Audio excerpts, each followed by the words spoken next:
All right, what up, gang? Welcome to the Footy Pod. I'm your host, Rett, and today I am joined by an absolutely spectacular human today named Luke Downing. Luke and I first linked up, it was probably over 2 years now, and it was because we started on the same team at the same time at a previous employer, and we started off, and I remember having like the first week we had like a call, right? We had a call and just to kind of meet each other. And I remember soccer, footy being brought up in that call. I think you might have even worn like a Chelsea hat. And I remember being like, we had the conversation. We kind of mashed the whole like, you're a Chelsea fan, I'm an Arsenal fan. And then we kind of, everything from there on, I was like, this is a great guy, and we're gonna have a really, really good time here at this company. And 2 years later, and we're no longer at the same company anymore, but we are thick as thieves. We've done a couple trips, international trips together. We've even gone to a Hungarian soccer game together, which is some serious lore basically in there. But even the fact that we're no longer at the same company, the link is super strong. But with that, Luke, welcome to the Footy Pod. Thank you, brother. Glad to be here. Excited to be here. And we've gone from the Dominican days to Balaton Fered, watched a Hungarian soccer game out there, and here we are. I'm back in Tennessee in your home as well, and a couple years later, ready to banter, talk some soccer, talk the U.S. Hopefully the game starts in about 49 minutes against Bosnia, so very excited for that and very excited to be here. Thanks for having me. Yeah, of course, man. So I guess to kind of kick off here, we can start with some of the games that we've had today. Yeah. And actually, let's even broaden out a little bit. How has your kind of overall view been on the World Cup so far? Like, have you thought it's been pretty entertaining? Who's been like your team that you've been like, damn, this seems super exciting. I did not think they were going to do that well. Yeah, I have a couple answers. The World Cup in general, honestly, that was the top of my list of things I wanted to talk about today because I've had an absolute blast. This World Cup for me, I thought 2022 for me was peak. You got the Argentina-France World Cup final, potentially the best soccer game of all time, best football game of all time. This World Cup, especially the last, whatever it's been, 6 or 7 games in the knockout rounds, has been cinema. Every single game we've had 90th minute, 95th minute winners in the first 2 games with Canada, and then we had 2 penalty shootouts. We had Morocco winning, Paraguay beating Germany in an absolutely insane game, and then the games today again have just been classics. England 2-1 back over the Congo, and then we just watched Belgium beat, who did they just beat 2 seconds ago? Senegal, thank you. 3-2 in an insane comeback. So I've really enjoyed the World Cup through and through. The knockout rounds have not disappointed at all.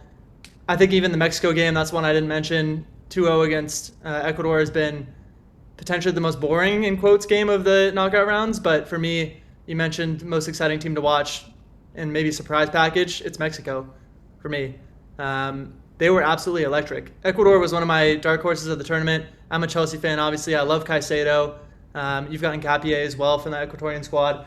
I think they're really solid. Obviously, their strike force just didn't put it together for the World Cup. But Mexico played with them. That was barely a game. Ecuador was hardly ever in it, truthfully. And the scenes in Mexico City after that first goal was just insane. So I'm starting to speak a little bit Spanish, and Modelo is my favorite beer, so I'm feeling particularly Mexican right about now. That being said, though, the U.S. obviously is still the priority, and I think we should beat Bosnia today. I'm a little bit spooked that Njeko could put his head on a goal or two, but otherwise, that's my take right now. Yeah, I think you've kind of hit the nail on the head, honestly. I think as every day goes by, we are getting just some incredible games. Even just like today, I mean, literally the Senegal game just ended 10 minutes ago, maybe 15 minutes ago. And I mean, Belgium just 3 goals. Not like Senegal couldn't do anything. It was just 2 goals, like basically 6 minutes of class to end off that game. And then and then just grabbing the winner, obviously getting a penalty in the last 10 minutes of that game, and then bang, it's done. And it's just like these games, even the England game earlier today, just insane. I'm going to be honest, I didn't know if England could come. I knew they would push, but I was like, I just don't know if they're going to do it. And it sounds crazy looking back, but they just didn't really have a lot of spark, and they kind of weren't showing a lot. But I'm going to be honest, I share that same view on Mexico. I totally think that I just kind of thought out of the three host countries, one of them's just going to do a stinker. And I'm like, just God, please don't let it be us, I'm all right if it's Canada, Mexico, of course, like whatever, like no big deal, like either of those, but kind of none of them really have. And but Mexico has really surprised. I thought they were kind of like lower on the tier list, to be honest, because they just don't really have any big names on it, and they just don't have a lot of, but they have the passion. And so I agree, it's been pretty insane, honestly. Yeah, I think from an England perspective, I thought the same thing today. They didn't look up to it, to be honest. And Congo, obviously, that goalkeeper played out of his mind. But I agree with you. I think really for me, it was more of a Harry Kane pulling them out of the mud to snatch a win situation rather than England grabbing a win as a team. But truthfully, all that matters in the World Cup is to get to the next round and win your game, and that's what they managed to do today. So props to England, I suppose. I think their matchup with Mexico, which is who they run into next, is going to be incredible. I think Mexico could win that game in a lot of different scenarios. In Mexico, too. Yeah, in Mexico. Which, there's a statistic out there that I saw. Mexico, I don't think, has lost a game at home in whatever it was, since like the 1960s or 70s or something like that. Maybe I'm off on that. But yeah, it was a crazy statistic about their home record. It's unbelievable. England's going to be feeling very uncomfortable walking into that game. And you have all the Mexican fans. Did you see the reports about the Mexican fans outside of the Ecuadorian hotel the night before the game? Did you read about this? No, what happened? Right, this is so far up your alley. The night before the game, the Mexican fans found out which hotel the Ecuadorians were staying in and stayed outside their hotel room blasting music and basically just keeping them up the entire night. And I think it's going to be the exact same situation for the English team. So they're going to need noise-canceling headphones or something like that. But yeah, you're gonna have to do a bait and switch, dude. They're gonna have to do a serious bait and switch. You can't let that happen. They can't get doxxed, dude. I know. I'm sure the English CIA or whoever it is going to be all over that, keeping them a secret. But maybe we'll send AG down there to go figure out where they're at. But yeah, I listened to the last pod episode, and the conversation, a lot of it was around the English squad and whether Harry Kane should be in the squad or not. Tuchel selections, all that kind of fun stuff. For me, it looked a lot of the same today. Obviously, Harry Kane got the winner and got both goals today, so I think he'll stay in the squad. But a lot of the points that you guys brought up were valid again today. Potential concerns for the next round, especially against Mexico. Yeah, it's England's an interesting one because it feels so typical England. It's just like have this incredible squad, but just not really ever. It's like it feels like they're always playing with the handbrake on. Mm-hmm. It really does. It just feels like they never get into flow state. They never truly like, unless they're playing like, I don't know, some just obscure team. Yeah. Like a Latvia or something like that. Like, okay, they're playing them, sure. They'll beat them, they'll bash them like 5-0. But other than that, it's just like doesn't really feel like they ever really push hard. And they just always kind of skirt by games. But I did say this. I actually texted my parents are actually over in England right now, and but they're about to fly back to the U.S. And I was just like, on your worst day, which was today for England, hopefully. Mm-hmm. If on your worst day, if you can still get a win, that's all that matters. Yep. That is all that matters. And like just put it behind you, and it's like, hey, we had a bad day today, but it doesn't matter because we still won. On your bad day, you can still win. That's what good teams do. They win on their bad days. They don't just crumble and just get slapped. And they still they have some type of player, some type of X factor player that can pull them out of the mud, which was Harry Kane today. He truly, no one else looked up for it. Agreed. Yeah, I thought the exact same thing. That's what the best teams do, is find a way to win, and they managed it today. So I've had them at least in the semifinal, and I still feel pretty confident about that choice and that pick even at this point, but after that game. So I was going to go back to your point about host nations and host momentum, because I was thinking about it before the pod and honestly throughout the full World Cup. Just the fact that home field advantage or host nation advantage, whatever you want to call it, is seriously a thing in the World Cup. It's really shocking to me. I underrate it and undervalue it every single World Cup.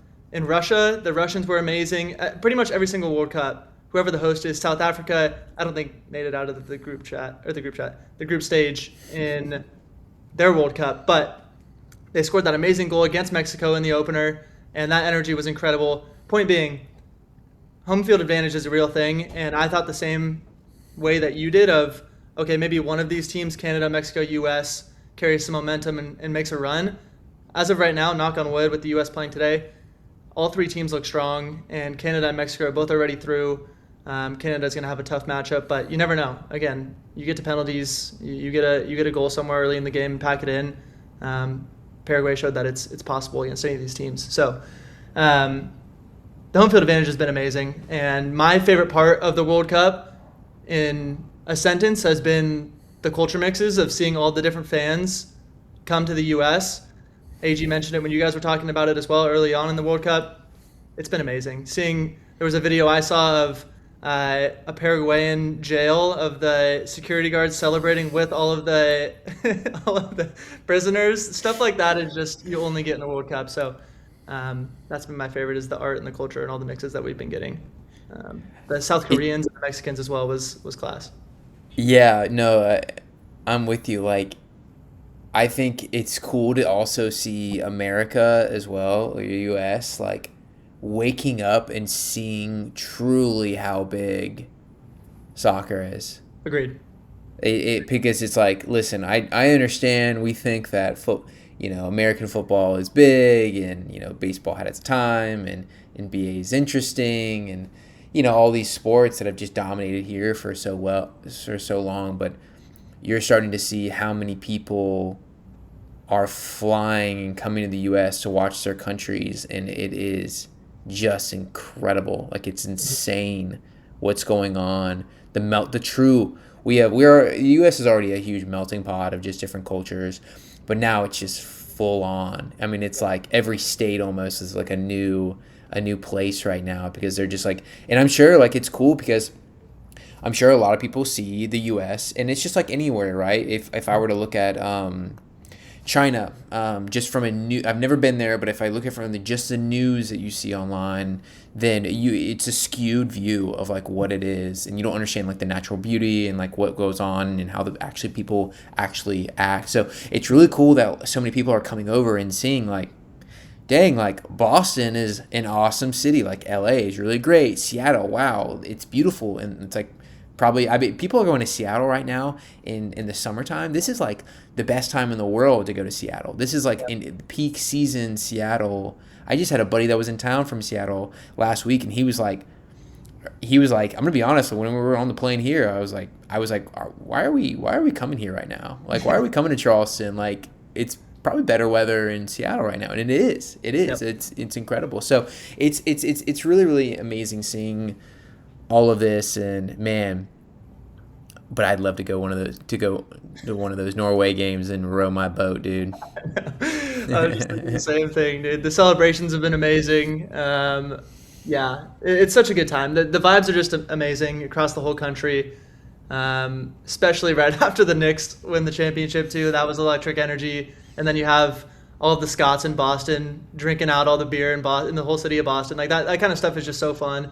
And to your point, like, it allows a lot of people to get a new perspective on the country. And even someone like myself that has mostly been on the West Coast in my life, and then has recently done Tennessee and some of the East Coast, there's still so much of the country that I haven't seen. And just seeing videos, especially even Mexico and Canada included, seeing videos and clips of some of these cities and stadiums, it's like, holy shit, these are incredible stadiums that we're going to have to get to at some point in our lives that I probably wouldn't have had on my list if it wasn't for the World Cup and some of these host games. So, yeah, there's a good quote out there somewhere that basically says the more you travel, the more you realize there is to see, and I feel like that summarizes the World Cup a lot, of people from other countries coming here and then vice versa when it's hosted elsewhere. So 100%. What we need to do is, the goal of this podcast is not to sell out. It's to get enough money one day that we can just go to a bunch of games and travel around, and we can send our reporter AG to the games, because he will have watched so much Telemundo by that time that he'll be speaking full Spanish and can just watch all of it. He'll know exactly what's going on at any scene at any time at Liga MMX. He may be on Telemundo by that point. He could, honestly. He's got the potential. We all know it. Okay, so on the negative side, let's flip it a little bit. Germany and Netherlands out. Yep. Watch those games, like, to me, pretty crazy, but I don't know. I want to see what your thoughts were on kind of those two games. Yeah. If I remember correctly, I believe you said in the first pod episode I was doing, I have my notes down. I think you said Germany was your dark horse for the tournament. Yep, they were. So they're out. AG had the Dutch as his dark horse. Maybe not a dark horse, but his team that he wanted to win. They're out as well. Mine was the U.S. going into it. I have my book somewhere that says Germany's going to be an early exit. So I say all that not to just kick salt in the wound, but to say that Germany, for me, I'm not totally shocked by their loss. I thought they would get past Paraguay. But for me, as a Chelsea fan and you as an Arsenal fan, I know Kai Havertz, he won us the Champions League, but for me, you're not going to win the World Cup with someone like him up front in the most respectful way possible. But I just didn't see it with Germany. I am a bit shocked by the Dutch. There was that statistician that had them winning the World Cup that had predicted the last 4 in a row or something like that. I wasn't super convinced. They're out now, but what I was thinking about earlier is actually the fact that with those two teams out and Ecuador out, there isn't really like a popular dark horse left in the tournament. We're left with Mexico. We're left with the U.S. if we can win today. I also had the Swiss written down, but none of those teams, in terms of dark horses, are like title contenders or World Cup contenders, in my opinion. It's more like shock result contenders. Cut to a month and a half from now in Mexico winning the World Cup. But yeah, there's not really a dark horse left in the tournament at this stage, and it really looks like it's France on a collision course with, one of England or Portugal or Argentina. So. Yeah, the future is cloudy. It is unseen. It is really tough to predict. I mean, this is just like gambling 101, right? Even like your dark horse or even like your favorite, like it's even if like you're like, oh, these guys are favored to go through, they would still lose. Like, but maybe you pick a dark horse, they're still going to lose. So like, I don't know. To me, like if I were to say like, okay, and maybe I should wait until this full round is done. But I really like Norway. I think Norway's a fun team to get behind. They would be a good one. But, like, also at the same time, does Norway have enough to go to the World Cup final? That feels like a bit of a stretch. It feels like a bit of a stretch. That, like, because I'm like, I don't really see them. I also don't really see them beating Brazil. But Brazil's a kind of, hit or miss. So, I don't know. The one that just popped into my head, actually, and in terms of legitimately making a run, is Morocco. They won their game. They beat a very strong team, and they were, I think, in a lot of people's heads, still a dark horse. Although at this stage they may be, an actual powerhouse in the soccer world. But I think they have an actual chance of going far. Again, I don't know if they're in contention necessarily for a World Cup win, but I wouldn't be completely out of my mind if they did end up winning it. I think they, semifinals last year, kept most of the team. In fact, it looks like improved the squad from the last World Cup and are on their way again of beating really strong teams, title contenders. So you never know. Yeah. I think that's actually a really really good one, to be honest, because they were put on the map last World Cup, and it was almost like a shock of Mhm. like, oh my gosh, like look how far they're going. But they have really just kind of continued on. Now you would have probably picked them to maybe win AFCON, and they didn't. They did not win AFCON. Well, didn't they get to the final, and then they had the whole was that Drama. them versus Senegal in the final where it was crazy, right? I think so. And Senegal won, but then Yep. they said 2 months later they're like, no, you guys didn't win That was because one of the you most exited the interesting field. decisions I've seen in a long time. It's Um, peak AFCON. That's what I'm saying. Like that's AFCON in a nutshell. It is yeah, just like something as insane as that. it was them. Yeah, Yeah. Okay, that makes sense. So technically they've really like crowned AFCON champions, but like they don't have the trophy. yeah. It's a So bit I of a think bizarre situation. Senegal the next day was like, yeah, we've taken the trophy to a military base and locked it up. Well, I guess it's yours.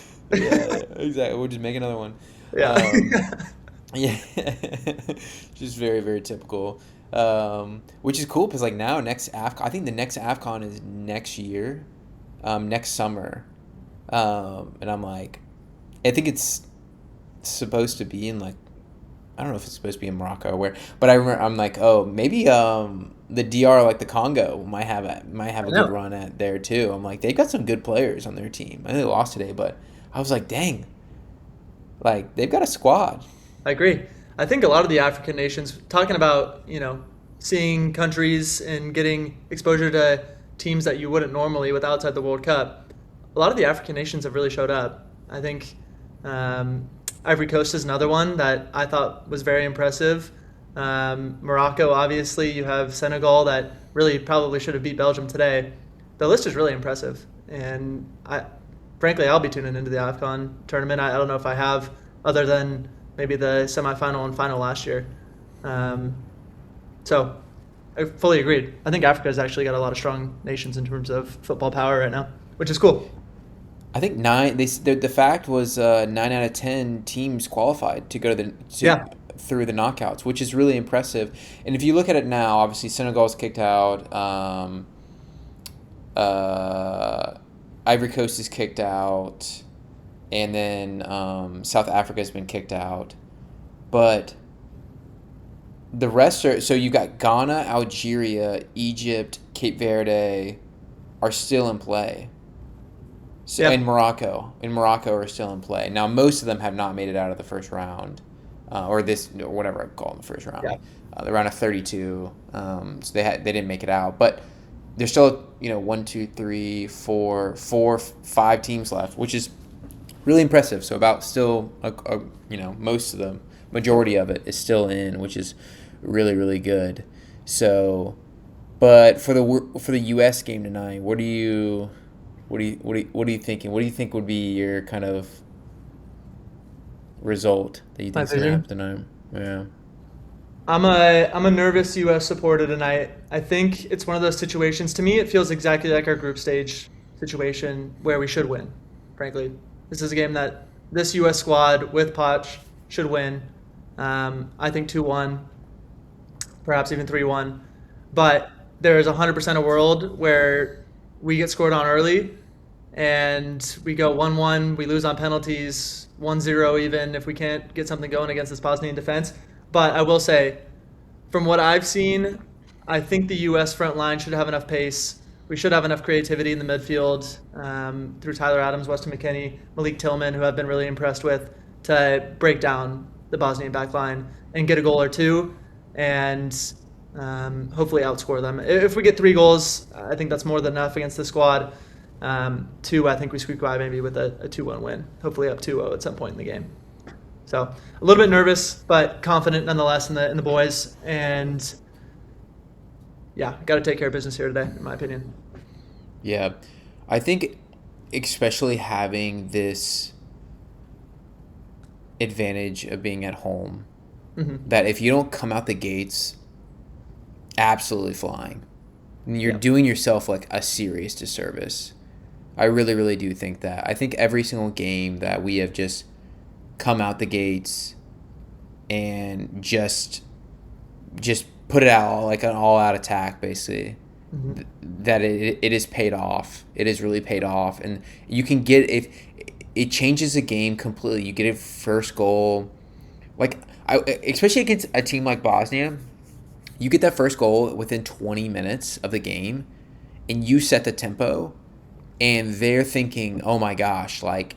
And then you're just like, all right, just get one more before half. And then it becomes like this, like, you get two before half, and the game's not over, but it's like, it feels completely different.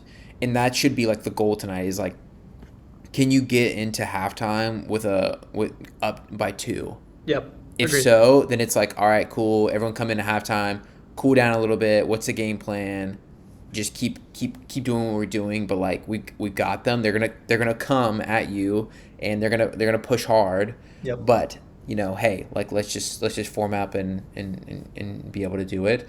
Yep. It'd be different if we were playing like a France or in England or any team, like a really really large team like that. You'd be like, okay, you'd still want to like push at them, but you'd also want to be like careful because they're gonna be able to absorb that a lot easier. But Bosnia should not be able to absorb what we're going to throw at them nearly as much. They don't have the same quality. I agree. I think we've seen a lot in the knockout rounds thus far, which is completely natural, that teams aren't willing to take as much of a risk. We end up with a lot of like 0-0 first halves and a lot of 1-1 full-time scores. Wouldn't be totally surprised if that's the case. That being said, to your point, Mexico did it the exact right way against Ecuador. You have the home field advantage. You have the energy behind you. I was just looking up to see where this game is going to be played. I don't know if you know off the top of your head where this game is at today, but if it's at SoFi, which is the game that I had a chance to go to against Turkey, the energy is just incredible, and you got to get out there. It's in San Francisco. Okay, so I guess at Levi Stadium. The energy is no. Would it be Levi Stadium or would it be San Jose Earthquake Stadium? I think it's Levi's because I remember they did the marketing thing where they had to cover up their logo, but then they just made it the Levi's logo without any of the branding, and it became kind of an iconic thing in the marketing world. You are right. That's where it is. Energy is going to be amazing. You have to come out flying, and to that point, I love Poch's system with the 5 in the back with the wing backs. I think it plays really well into that exact strategy of let's get Serginho Dest and Anthony Robinson up the wings, have them whipping balls in, playing balls across the field to Christian Pulisic, hopefully in behind the lines, and getting an early goal. Almost exactly how Mexico did in their game against Ecuador, actually. I'd love to see the exact same thing, and hopefully hear the U.S. commentators pop off like the Mexican commentators did. I don't know if the streets of San Francisco will look like the streets of Mexico City necessarily with the fireworks and the entire city streets filled, but good energy nonetheless, and hopefully an early goal. I agree. Yeah. It's going to look completely different. Instead of excitement, everyone's just going to be doing fentanyl. Everyone's going to be slumped over. The energy's electric. It's just a live view. San Francisco. Yeah, it's a tender. They just sent a video of the Tenderloin. Everyone's like, there's like one person jumping up, and the rest is just like a ghost town. There's just like those little, what are they, little sand, what I don't even know what they're called, but in the movies, whenever they show like the desert and nothing's going on. The tumbleweed. The tumbleweed. Yeah. The ghost town, dude. No, yeah, I think it'd be really cool. Alex Freeman, dude, he has, to me, right wing back for the U.S. has been like insane. Have you been able to kind of watch him a little bit? Big surprise, yeah. Honestly, maybe my U.S. men's national team ball knowledge was just lacking before the World Cup without knowing a ton about Alex Freeman, but he played in that game against Turkey, and he was one of our better players, I thought. Great player. For me, Malik Tillman has been the surprise standout from the U.S. so far in the World Cup. I've really enjoyed watching him play. He's, extremely creative. Yeah, my favorite player on Chelsea is Cole Palmer, and not to comp the two, but I think Malik Tillman really has the flair that you need to, alongside someone like Christian Pulisic to break down a defense. So Freeman I've been really impressed with. Tillman I've been really impressed with. Captain America is doing his thing. And I think if Tyler Adams and Weston McKennie can hold down the fort, particularly Tyler Adams, I think can go to another level in the knockout stages here. I think the U.S. have a really, really good chance of doing something special. So, yeah. I think that it's been cool, especially with Malik Tillman. I didn't know about him before the World Cup, but it was just this season that he kind of caught my eye because playing at Leverkusen and starting to get some really decent but game time with him, and he's played really well. But at the same time, it's cool whenever you see stories like this because I too think he's so exciting. I think he's a great prospect for the U.S. and which is amazing. And a couple of years ago, all we were thinking about is we have Brendan Aronson and we have Gio Reyna, but like this guy pops in, right? Malik Tillman pops in, and he's like a new 10, and it's so nice having just these new guys that are actually kind of funneling through. Yep. And it's like you're getting reps, and it's like it's beautiful because it's as simple as, listen, play hard, play in Europe, play well. And if you play well, you're going to play for the U.S. and we will play the players that are playing well. Yep. And it doesn't matter. We're not. No longer will there be this like, oh, this guy he's just playing, or he's on a European team, so we're gonna pull him over because he's probably better than the MLS player. It's none of that anymore. It's like you have to be competing. You have to be competing because there's 3 or 4 people that are over there now. So it's not just being overseas and playing for Fulham anymore, like what it used to be back in the day, or Everton.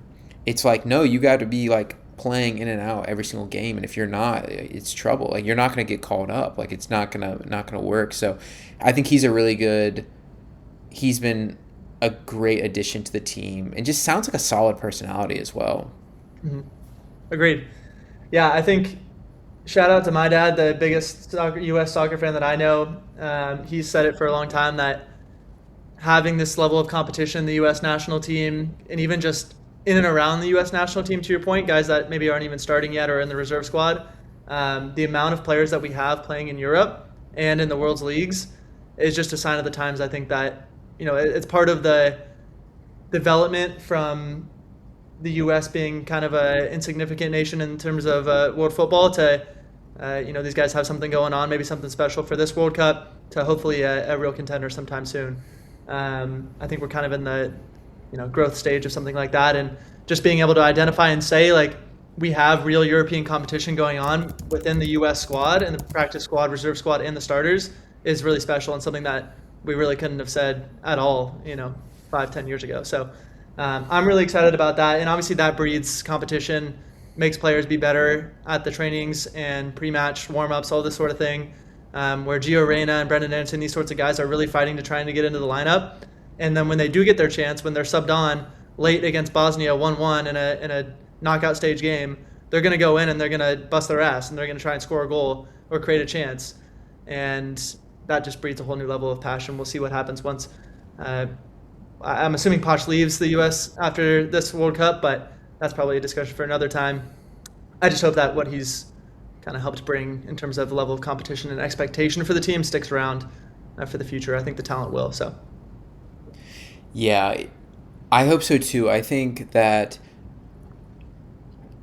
I'll be forever grateful for Poch for whether he leaves after this tournament or not. I'll be forever grateful that being a high status coach and then coming to the U.S. during a time like this, that was a little bit up and down still, like especially whenever we're qualifying and not the greatest start, but we know that like he doesn't get a lot of time with these guys, but still that you brought a different a higher level to U.S. soccer, which is amazing. That's what will always be for. It's like now it's like Man City, right? It's like they were okay, and then finally they got what is it? Roberto Mancini, right? They get Mancini or Pellegrini maybe. Are you saying when they really turned the gear and became when they like got like a high quality manager, right? It might have been Pellegrini or Mancini, one of the two, but I know I think both of them do. Whatever, it doesn't matter. It's one of the two, but it was like boom, it clicked from them, and then they were like had a top class level manager, and from then on it's like top level, Like that's like it becomes like the new standard. So I believe that hopefully, U.S. soccer has gotten a lot wrong in the past, but hopefully they now can set a standard now that says we've got to have a coach that's just at this, he's got to be top tier, and we can't settle because we have the talent, we have the players that like deserve a coach that is of this level.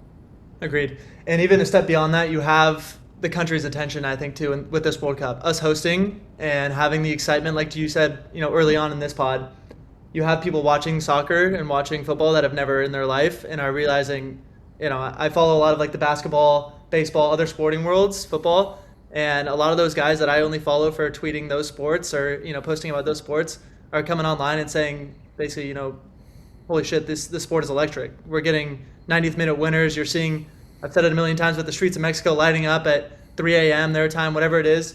I think you have a nation that is ready to hopefully start watching soccer a little bit more, and hopefully the coaching and talent to do back it up, I should say. But yeah, I totally agree. I checked, by the way, it was Roberto Mancini who was there at City, so good call. Okay, it was Mancini. Okay, so Pellegrini was not a coach there?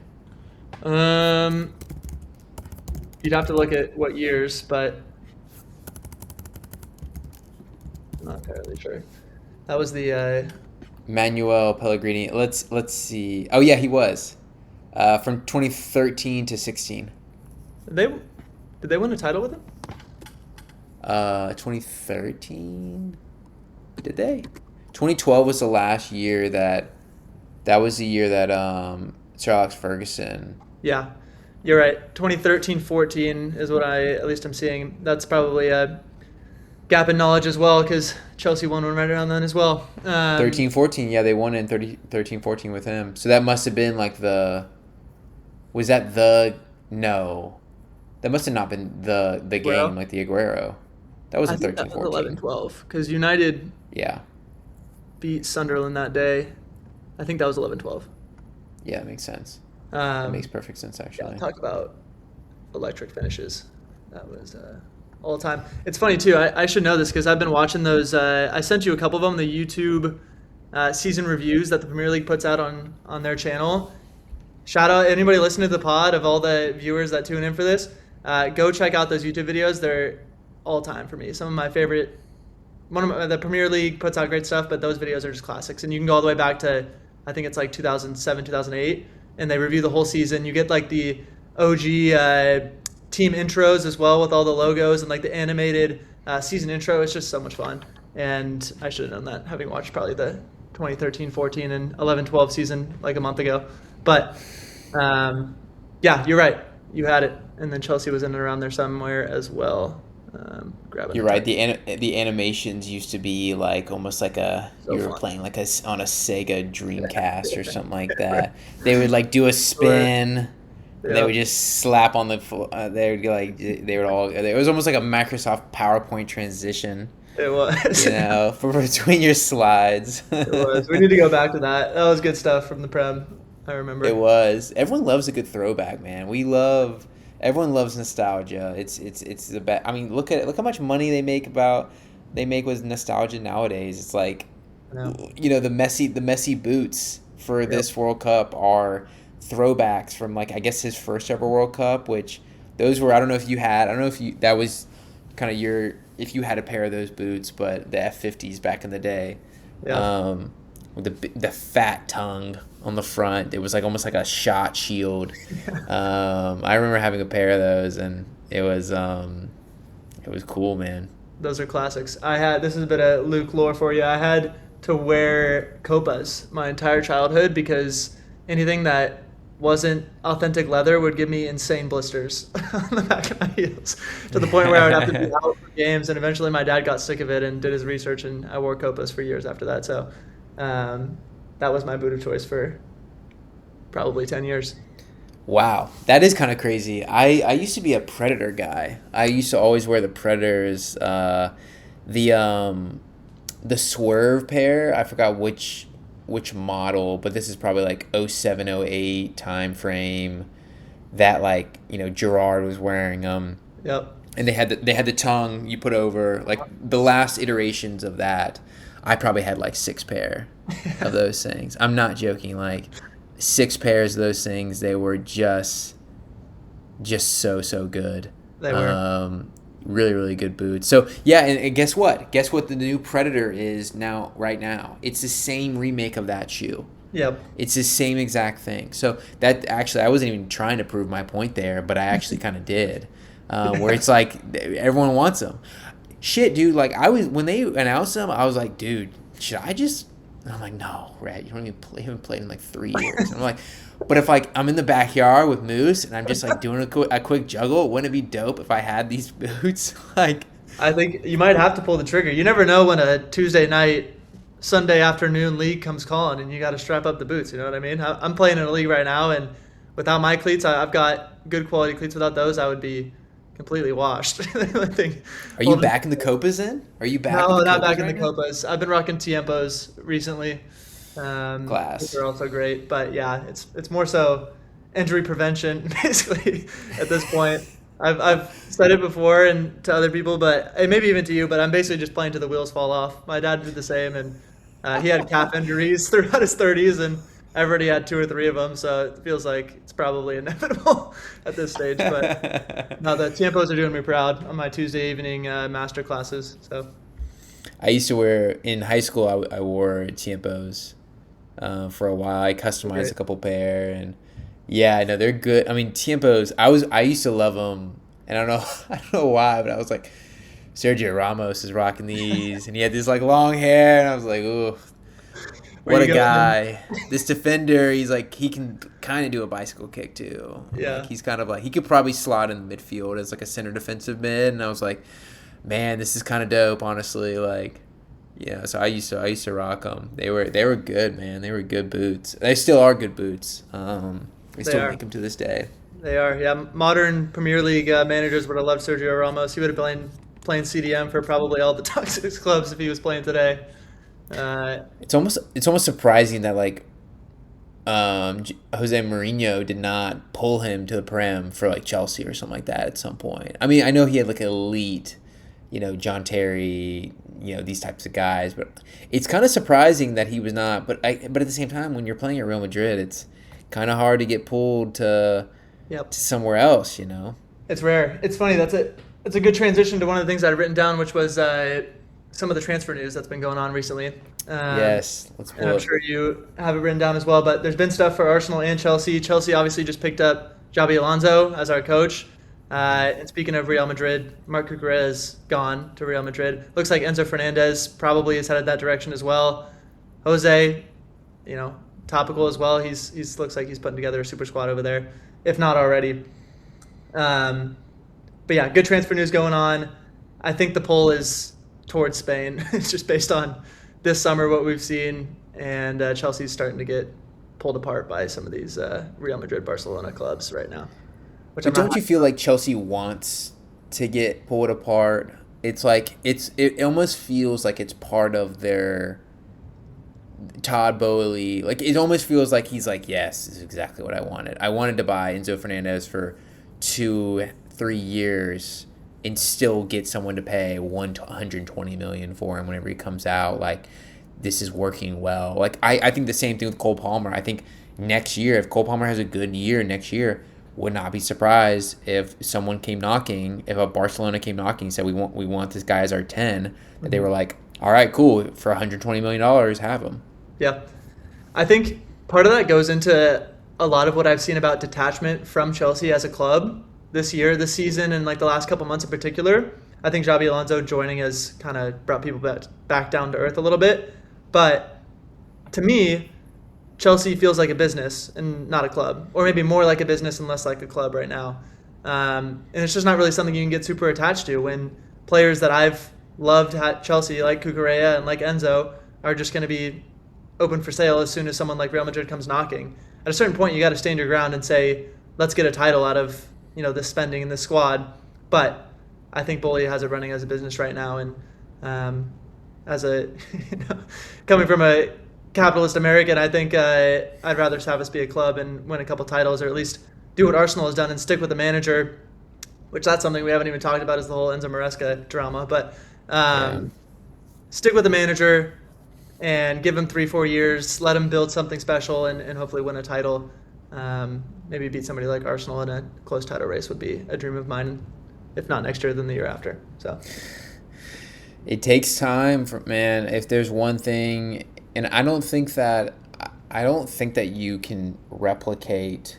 You can replicate some forms of what Arsenal has done, but you'll never be able to replicate the full thing to as a textbook, because a lot of things happen, in real time, and you just don't know how things are going to work. Like even sporting, manager, technical directors. We got lucky and we had Edu and Mikel for the whole time, and that's important to have that. What has Pep had the whole time that he's been there? His same sporting director has been there the whole time, and that's important. It's important to have these guys. I'm pretty sure he's been there the whole time. I could be wrong, but I'm 90% sure that his sporting director has been there the whole time. And you have to have them. They have to coexist. And obviously Arsenal Edu left on his own, and we had to go find someone else because he wanted to go to Nottingham Forest, which that collapsed. But yep. At the same time, it's hard to processes are processes, but they're I think a lot of people forget too is even our process of where Arsenal was whenever it was really bad. It was really, really bad. You talk about a disconnect. It was unbelievable. And then it was already bad, and then the Super League stuff happened. Yep. That was even worse. It just was pile on pile on pile on. And I'll be honest though, you guys are kind of getting close to, I wouldn't say close to that, but it's been a couple mediocre seasons. This one's been particularly very bad, but I think the only way that they can get out of this is saying, hey, this is our manager for 3 years, and you still got to get results. But also it's kind of different where you guys have spent a lot of money. We hadn't really spent a lot of money going into 2020 when Mikel was, we were pretty dry on transfers. Our team, you look at our team, and everyone always posts screenshots of the team in 2020. It's our back line is oh my Lord, that would not even, that's a relegation team. Yeah. Truly.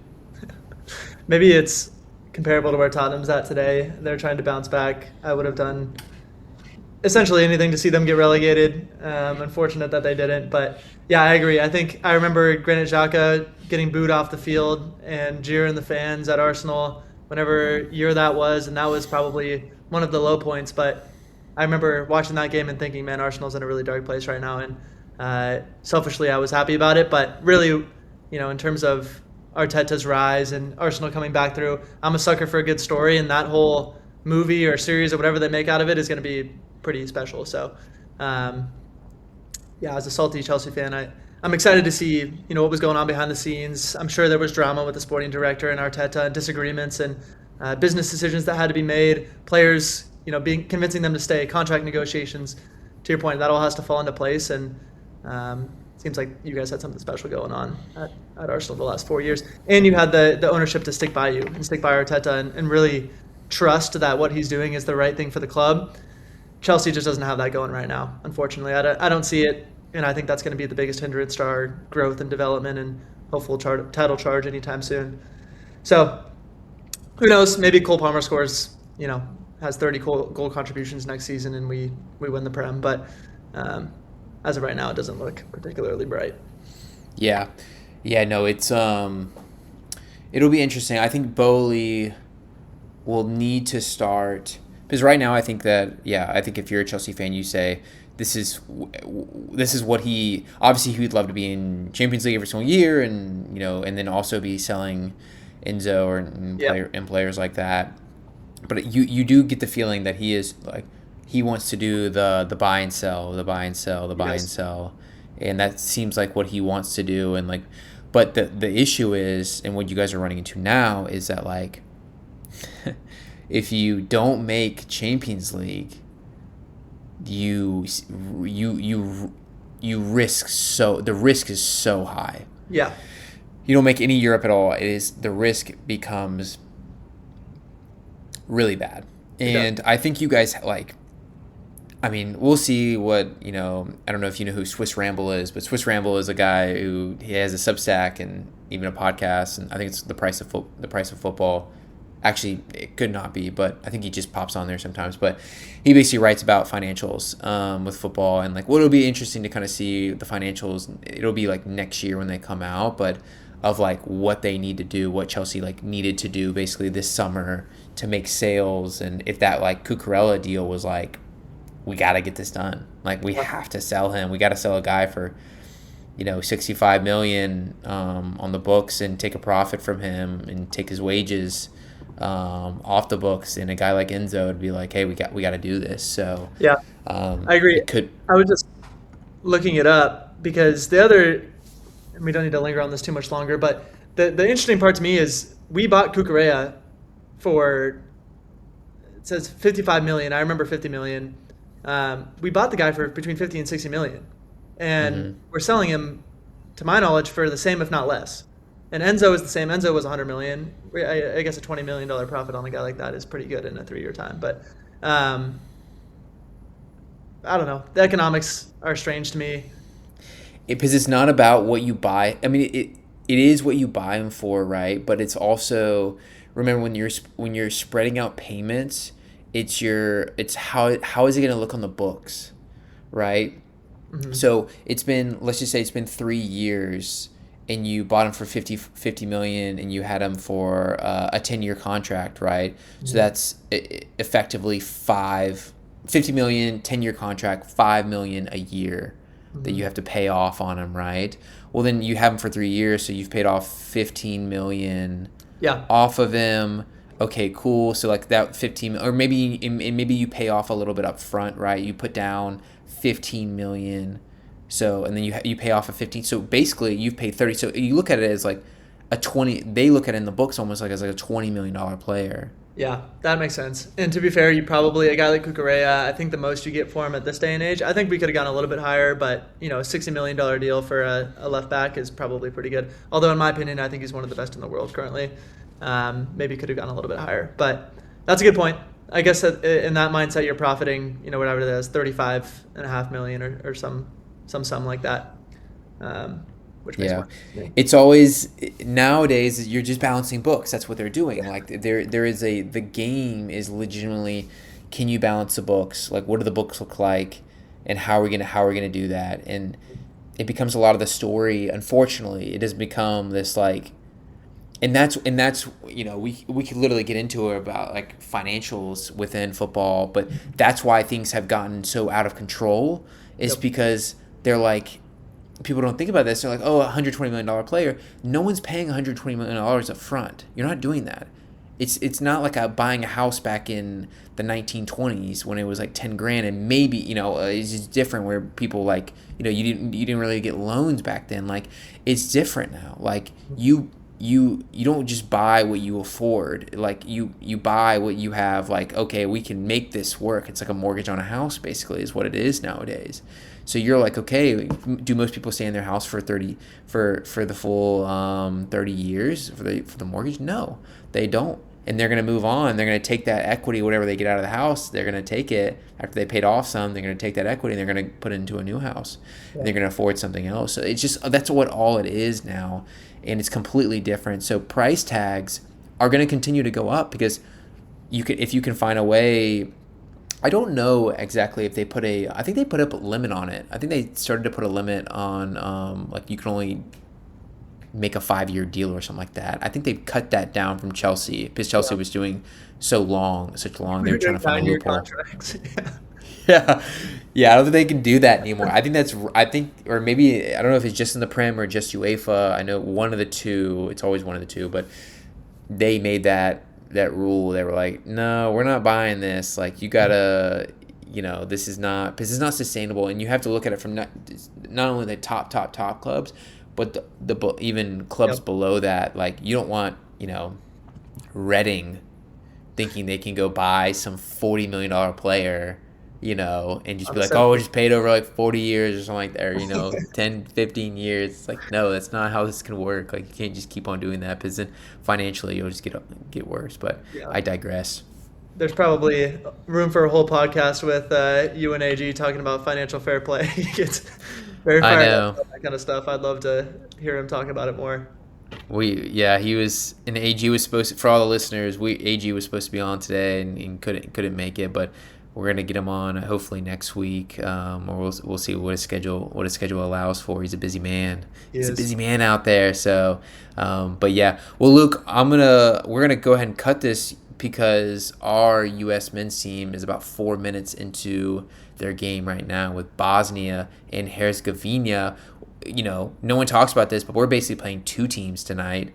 That's crazy. There's huge disadvantage right now. But I want to say from the bottom of my heart, thank you so much for coming on. Thank you so much for wanting to come on the pod and talk about your opinion and your kind of view on the World Cup. And I'm so glad you've been enjoying it so far. Yeah, it's been a blast, and being here has been a blast. I'd love to hear right at the end of the pod maybe an updated predicted winner for the World Cup and an updated dark horse now that Germany's out. I think yes. I may try and pick two out as well, and then we can wrap up just the last 30 seconds. Okay, cool. So let me look at it now, and let's look at it. Mine, if you want me to go first. Go ahead if you've already got yours. Okay, let me shout out mine. I think so far the clear favorite is going to be France. I think it was Zlatan or Thierry Henry said it best. 3 out of the best 6 players in the world right now are that French front line. I think they look unstoppable at the moment. So they're going to be my predicted winners, favorites for the tournament. And then dark horse, I'm going to stick with the U.S. and I'm going to do something a little cheesy here and show the back of my shirt because I've got the Christian Pulisic Chelsea kid on, OG number 22, because my dark horse is still going to be the U.S. I think we go out and we beat Bosnia today, and then we make a run. Meet the Mexicans in the final, maybe. That would be crazy. I love that. From my standpoint, who I would say is my dark horse is going to be truly Morocco. I think that's truly the best one out there.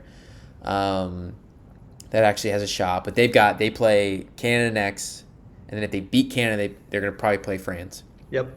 Which they went out in the semifinals of the last World Cup against France. So it'd be a rematch. Would be crazy.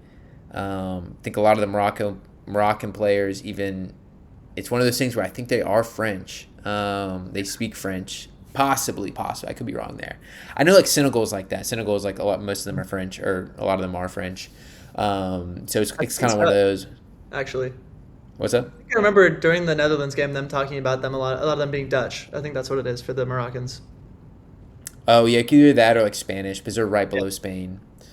Yeah. So they're my dark horse, Morocco, and then I would say I think France is my favorite. Argentina's, we didn't even spend 1 second talking about Argentina, but I do think that they're a great team. I think Messi is the player, and I think they work well as a team, but I just think France is going to be licking their lips to play them.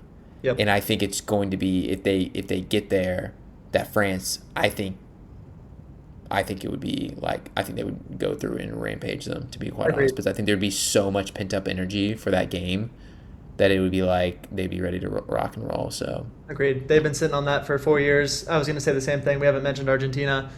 I think most likely scenario is another France versus Argentina classic, and I think France wins that one as well. So yeah.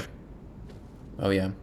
Well, Luke, thanks so much for hopping on. Go Team USA, and you have anything to kind of sign us off here? I don't think so. Go US. Hopefully Pulisic grabs a goal. Thanks for listening, and hopefully by the time the next pod episode comes out, the US is through to the next round, and we don't have to cry ourselves to sleep tonight. So that's right, baby. Vamos. All right, Footy Gang, we're out.